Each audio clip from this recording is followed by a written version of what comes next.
Break के बाद एक बार फिर से आपका बहुत बहुत स्वागत है। शुरुआत करते हैं खबरों की। एक स्पेशल फ्लाइट यूक्रेन से 200 भारतीय छात्रों को रोमानिया के सुसेवा से लेकर दिल्ली पहुंची है। आज सुसेवा से एक फ्लाइट और भी आएगी।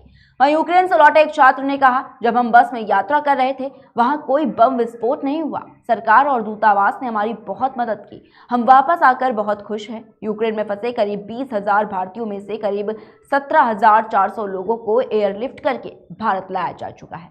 वहीं यूक्रेन के पड़ोसी देशों से भारतीयों को लाने के मिशन को ऑपरेशन गंगा नाम दिया गया। इसमें से हंगरी और पोलैंड से एयरलिफ्ट का काम पूरा हुआ। इंडियन एयरफोर्स ने भी ऑपरेशन गंगा में भाग लिया।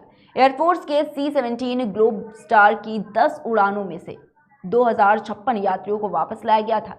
इधर यूक्रेन से पढ़ाई अधूरी छोड़कर जाने वाले छात्रों को हंगरी की यूनिवर्सिटीज ने राहत की पेशकश की है। हंगरी ने भारत, नाइजीरिया और अन्य अफ्रीकी देशों के छात्रों को हंगरी के विश्वविद्यालयों में अपनी पढ़ाई जारी रखने के लिए कहा है।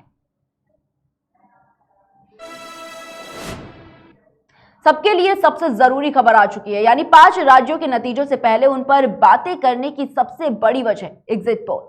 सबने सब तरह से बातें की हैं, लेकिन एक बात सबने की है, यूपी में योगी राज बरकरार रहेगा। हमने करीबन 10 एग्जिट पोल देखे, सब योगी के साथ है। पंजाब आपका हो सकता है, वहीं गोवा हंग असेंबली की ओर है। उत्तराखंड में आधे भाजपा की तो आधे कांग्रेस की सरकार बना रहे हैं। मणिपुर भाजपा के हाथ में रह सकती है। वहीं यूपी चुनाव के 10 से ज्यादा एग्जिट पोल में भाजपा को स्पष्ट बहुमत दिया गया है। इनमें भाजपा को 212 से 326 सीटें दी गई।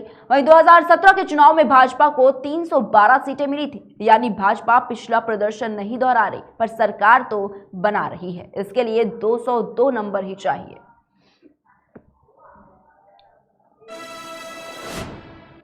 और अंडरवर्ल्ड डॉन दाऊद इब्राहिम के परिवार से जमीन खरीदने से जुड़े मनी लॉन्ड्रिंग मामले में गिरफ्तार महाराष्ट्र सरकार के मंत्री नवाब मलिक को 14 दिनों की न्यायिक हिरासत में भेज दिया गया है, जिसके बाद सोमवार शाम को उन्हें ईडी की कस्टडी में से मुंबई की ऑर्थर रोड जेल में शिफ्ट कर दिया गया। महाराष्ट्र के मंत्री उस जेल में ही रहेंगे जिसमें पहले से कई खूंखार अपराधी कैद हैं। वहीं 23 फरवरी को गिरफ्तार मलिक की ईडी कस्टडी को 7 मार्च तक के लिए बढ़ा दिया गया था। वहीं कुछ देर पहले मेडिकल करवाने के बाद उन्हें अदालत में फिर से पेश किया गया। अदालत में मलिक की आगे की कस्टडी को लेकर तकरीबन 20 मिनट तक बहस हुई। वहीं ईडी की ओर से additional solicitor general Anil Singh ने पक्ष भी रखा, जबकि मलिक की ओर से अमित देसाई और तारक सैयद ने पैरवी की।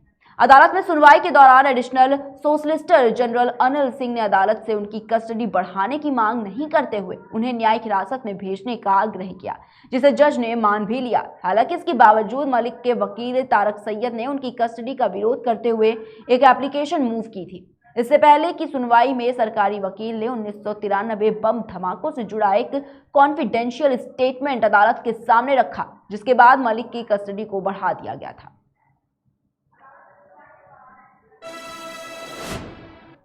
वहीं रूस और यूक्रेन की जंग का आज 13वां दिन है। रूस के हमले में यूक्रेन को अब तक भयंकर तबाही झेलनी पड़ी है। इंफ्रास्ट्रक्चर के लिहाज से देखें तो $10 मिलियन की संपत्ति को नुकसान पहुंचा है। यूक्रेन इंफ्रास्ट्रक्चर मिनिस्टर ने यह जानकारी दी है कि मंत्री अलेक्जेंडर कुब्राकोव का यह मानना है कि अधिकतर संस्थानों का 1 साल में पुनर्गठन कर लिया जाएगा, लेकिन बड़े कॉम्प्लेक्स में 2 साल लग सकते हैं। रूस और यूक्रेन के बीच भयंकर युद्ध बदस्तूर जारी है और अब तक 17 लाख लोग यूक्रेन से भाग भी चुके हैं। संयुक्त राष्ट्र की रिफ्यूजी एजेंसी ने यह जानकारी दी है। उन्होंने कहा है कि भागने वालों में ज्यादातर महिलाएं और बच्चे शामिल हैं।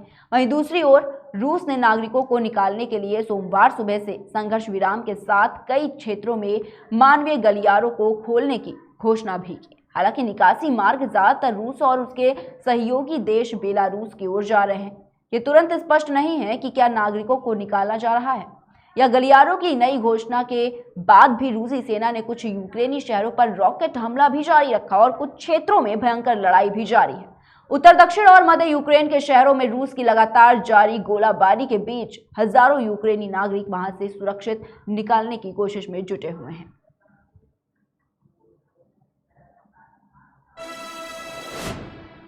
वहीं दिल्ली का चिड़ियाघर 1 मार्च से पर्यटकों के लिए खोल दिया गया है। चिड़ियाघर में वीक डेज में जहां 4000 लोग प्रतिदिन पहुंच रहे थे, तो वहीं वीकेंड पर 7000 लोग जानवरों का दीदार करने के लिए जा रहे हैं।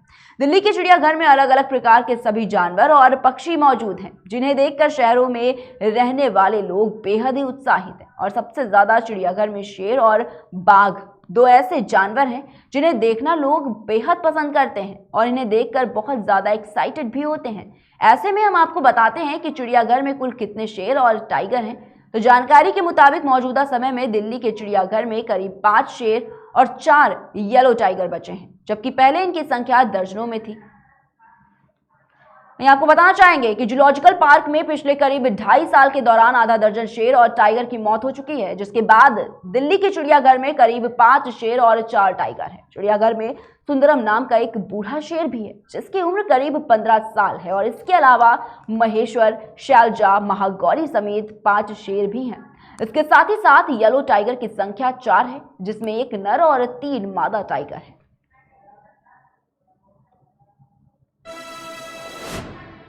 फिलहाल के बुलेटिन में इतना ही। देश और दुनिया की तमाम बड़ी खबरों को देखने के लिए देखते रहिए केकेडी न्यूज।